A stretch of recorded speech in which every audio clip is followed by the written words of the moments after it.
All right, guys, today I'm going to show you the exact budget form I use when doing rehabs. And I'm also going to go through in detail, step by step, on how to fill out the budget form when submitting to lenders.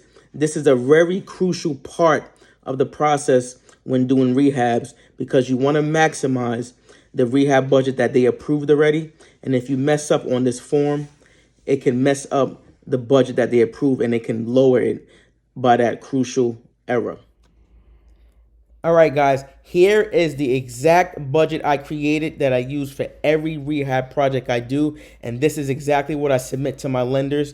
Now, most lenders will give you 100% of the rehab, which means if you have a deal and you let your lender know that the budget is $50,000, they are going to give you the whole $50,000. Now, you are going to have to come out your pocket in the beginning to start the project. That's why it's very important and crucial to fill out this form here before presenting to the lender, because you can budget it in a way where it can help you in the beginning to start the project. Now, here on the top left here is where you put your company's name and the address, okay? Here on the top right is the contact information on who the appraiser can contact when setting it up. I always put my contact information because I always want to know when the appraisal is going to be done so I can meet the appraiser.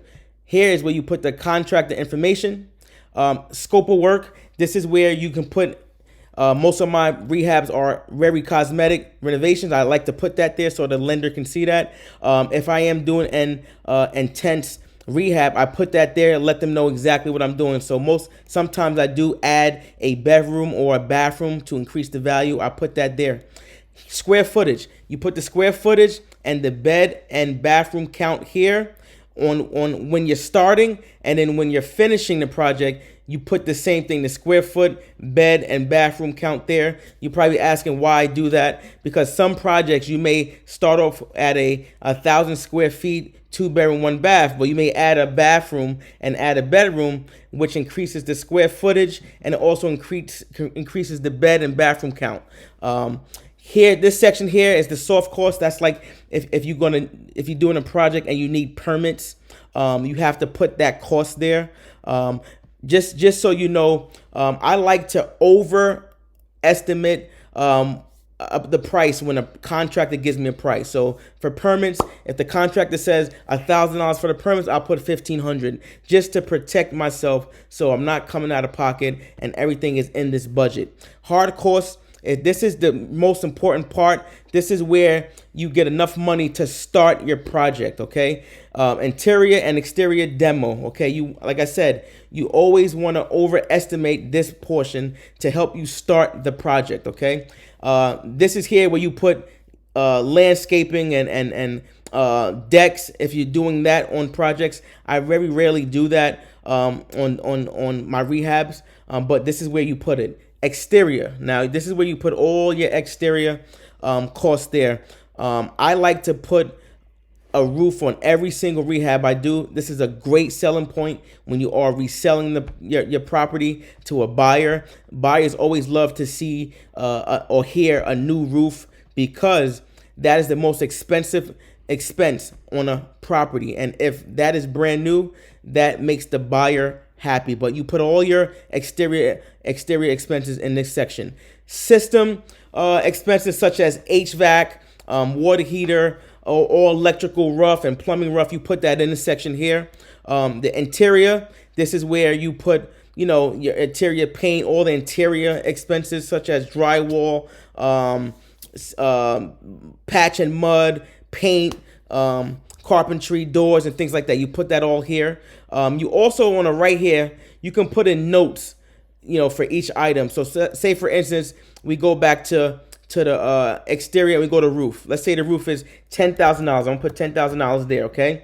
You can put a note and say, hey, we're not replacing the whole roof. We're only replacing a part of the roof where it was damaged, and you can explain why that price is that. Also, when you put price in, you see I put $10,000 there, I put $3,000 here, or let me put that's $30,000, $3,000. That actually calculates on the bottom for you, so you always know where you're at when you're filling out this budget form, that you're staying in line of the original budget. Let's go back to we finished here on interior. Now the kitchen, this is where you put, of course, your kitchen, the flooring, the cabinets, the countertops, and the sinks. Appliances, this is where you put the appliance package, the microwave. I like to do a whole appliance package with refrigerator, stove, dishwasher, and microwave. Some of my partners don't like providing appliances. I don't know why. It's a great selling point as well. A lot of buyers, when they are buying a house to live in, they want to move in the house and not to have to buy anything at all. Okay. Bathrooms, here, this is where you put your bathroom expense, your vanities, the flooring, tub. I very rarely I never put a tub in a rehab that I did. Shower, you put tile showers in there, you put that here. Flooring, I like to put carpet in all my bedrooms, and I like to put LVP in the kitchen, living room, and bathrooms. Buyers tend to love that. They love to have carpet in their bedrooms because most of them have kids. It's less maintenance for that. And that's what we do, because we basically are going to do what works. We are not going to reinvent the wheel. The most important thing on this budget is the contingency that you have to put in this budget for any unexpected items that may come up. I always put a 10% contingency. We actually had one on my last rehab, and I'm happy that we did do that. When we start banging in and breaking down the walls, there was rotten wood from termites that you cannot see on the original walkthrough and on the budget. You only can see that when you are starting and banging walls and getting into the nitty gritty. So God bless that we put that 10% contingency in there. It covered us. We didn't have to come out of pocket. We had that in account of our budget, because this can definitely affect the bottom line, the profit of your project when you are selling the property. But this is right here the exact budget form that I created. I have been using this for years. Lenders love this because it's detailed. It breaks down everything. It's easy when you are calling for drawers. They can see each section that you have done. It's because it's broken down into section. That's why it's designed like this, actually. That's why I designed it like this. But this is exactly what I use on my rehabs. Now, please subscribe, like the YouTube channel. The YouTube channel is the Murkison Method. I am going to be doing videos like this on different parts of the real estate game to educate you guys.